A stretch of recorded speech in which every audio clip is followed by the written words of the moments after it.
The Turner narrative is one that has helped those who study it theorize the gendered assumptions of white Southerners to provide a counter-narrative to the defense of white womanhood trope that informs so many of the lynch law justification excuses.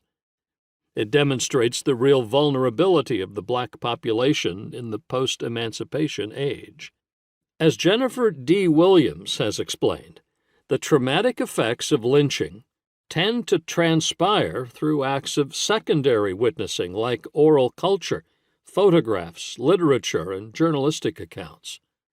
The collective trauma isn't simply in the act itself, but also in its retelling.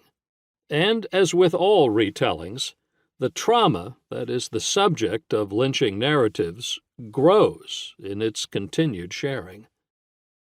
In each of these settings, artistic, theoretical, metaphorical, the Walter White story of Mary Turner is semiotically true, but it isn't historically accurate. While the metaphors matter and do important work on their own, so too does the historical narrative.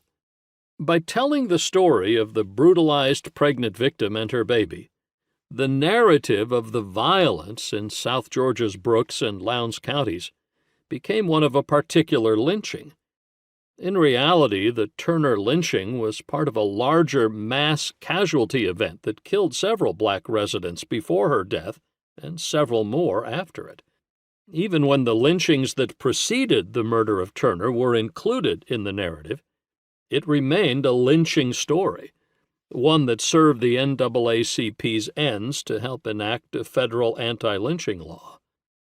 When White's account is believed and the events of the story take place solely in May 1918, that makes total sense, and historians are right to make that interpretation.